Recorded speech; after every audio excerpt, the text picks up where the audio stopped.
Allô? Oui? Oui, oui. Oui, j'ai checké les deadlines. Oui, oui. Et pour la réunion, pareil. Avec la ODJ, pas de souci. Oh, pas grave. On fera tout en post-prod. D'accord. Ah, oui. Attends-moi. Attends. Attends, je reviens. J'ai une histoire à lire. Salut, c'est Bijaya et je suis là pour te lire une histoire. Je te laisse t'installer. Et pendant que tu t'installes, j'ai un coucou spécial pour Lise et Lou. Des bisous les filles. Après, je voulais faire coucou à Nico et Raph. Bisous les garçons. Et aussi un coucou à Olivia et Laure. Merci de regarder les histoires. L'histoire du jour, toujours, pour cette semaine, les drôles de petites bêtes. Aujourd'hui, nous allons lire l'histoire de Samson, le hérisson. Donc, Samson, le hérisson, une histoire de Anton Krings, dans la collection des drôles de petites bêtes. T'as vu comme il est mignon? Ah, mais il est trop mignon!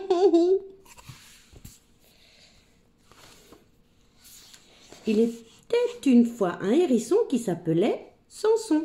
Il était tout rond comme un marron, piquant comme une châtaigne, et il reniflait souvent. On pouvait l'entendre flairer bruyamment la nuit, quand il se promenait dans l'allée du jardin.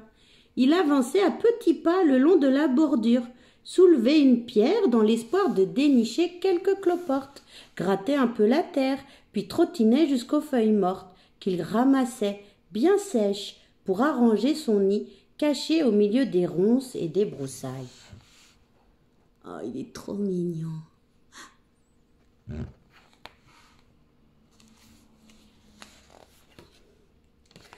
Ah, si seulement je n'habitais pas aussi loin, je n'aurais pas à faire tout ce chemin, soupirait-il parfois en implorant les coccinelles. Donnez-moi un petit coin de jardin et je vous promets de ne pas faire de foin. Tu vois là, il est avec une petite coccinelle. Et la coccinelle dans les drôles de petites bêtes, je crois qu'elle s'appelle Belle. Donc peut-être que c'est Belle. Oh, qu'est-ce qu'il est chou. Or, un soir, Samson crut enfin son vœu exaucé, en trouvant sous les fougères une vieille cabane abandonnée. L'endroit me paraît plutôt tranquille et confortable.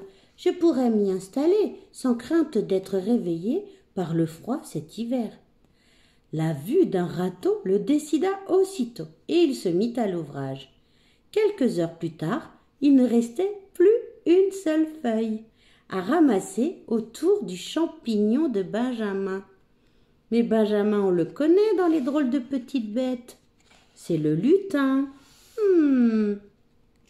Et le lutin ne s'en aperçut même pas quand il s'éveilla ce matin-là et qu'il jeta un coup d'œil à sa fenêtre. Regarde, il se réveille, il regarde par la fenêtre, puis il voit que tous ses outils sont en l'air. Par contre, l'exposition en plein air de son matériel de jardinage le fit soudain bondir hors de son lit, comme si une guêpe venait de le piquer. « Mes outils! Qui a osé toucher à mes outils ?» s'écria-t-il horrifié.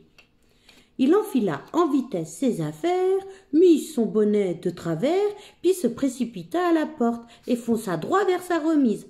Un épais mur de feuilles et de mousse en bouchait l'entrée. « Oh, ça alors !» s'exclama avec stupeur le lutin. « Qui diable a bien pu me faire ça ?» Il commença à enlever la mousse par poignées, les feuilles par brassées, et à entasser le tout au milieu du jardin. Puis il se dépêcha de ranger ses outils.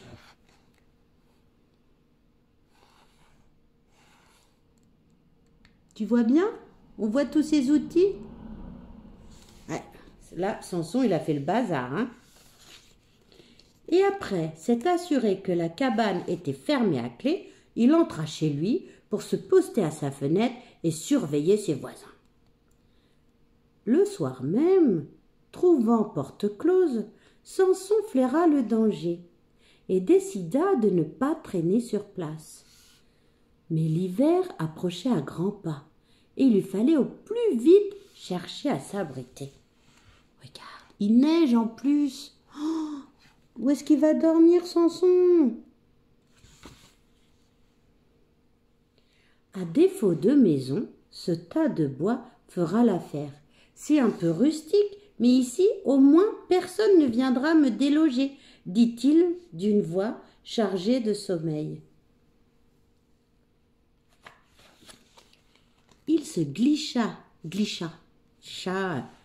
c'est quand il y a un chat.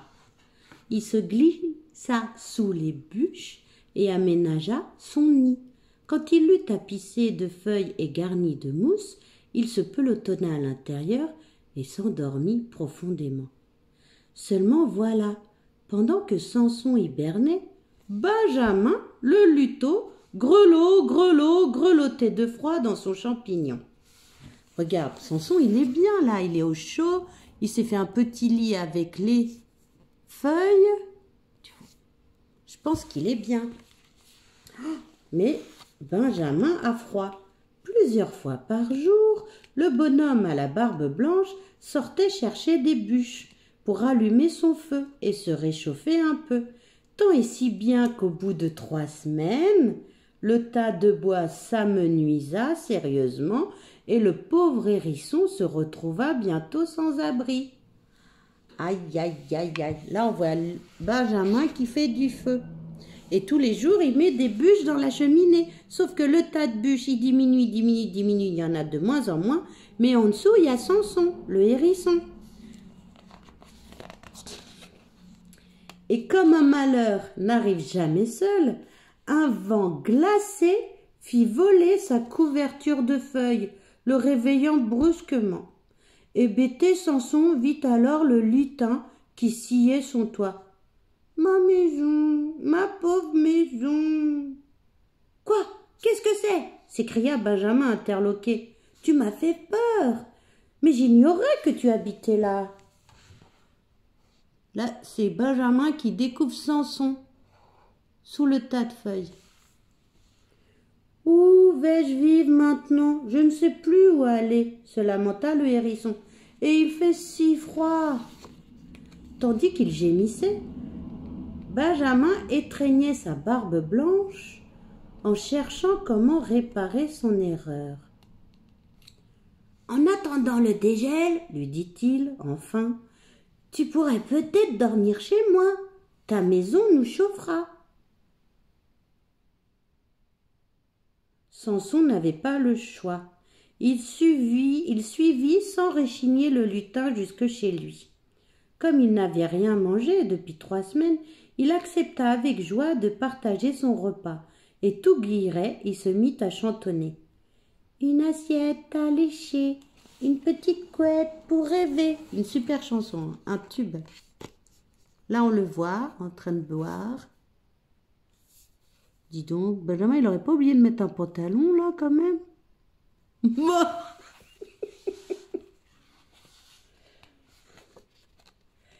Mais Benjamin ne partagea pas.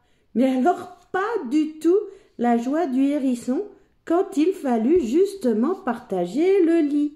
Mais pourquoi? Pourquoi? D'après toi, qu'est-ce qui a gêné Benjamin? Le hérisson, il est dans son lit et il y a quelque chose qui le gêne. Qu'est-ce qu'ils ont, les hérissons? Aïe, aïe, aïe, ouille! Fais attention avec tes épis et arrête de remuer tout le temps et puis cesse de renifler. Ah, ça le pique! Ah! Vous mettez pas en boule, monsieur Lutin, c'est pas ma faute si je pique. Si je suis un hérisson tout de même, et si ça me gratte, c'est à cause des puces qui me démangent. Puis avec ce sale temps, pas étonnant que je m'enrhume. Bon, d'accord, j'ai compris, dit Benjamin en sautant du lit. Je préfère encore me coucher sur le paillasson. Regarde là, on voit Benjamin qui sort du lit. Ah, mais il a une chemise de nuit, le pépé là.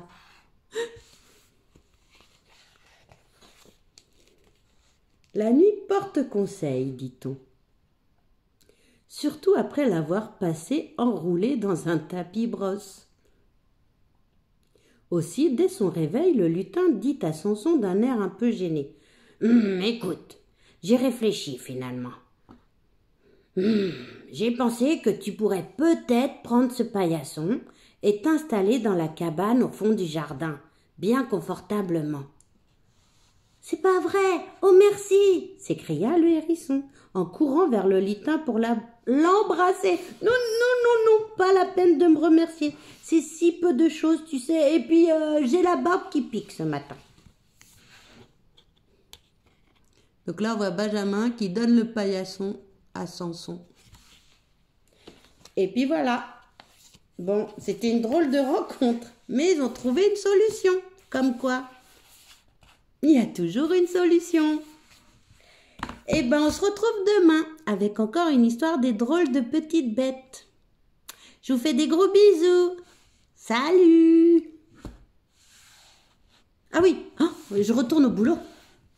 Oui, c'est bon, j'ai lu l'histoire. Ouais. Bah ouais, je lis des histoires aux enfants. Oui, bah oui, sur mon temps de travail. Ah oui, bah...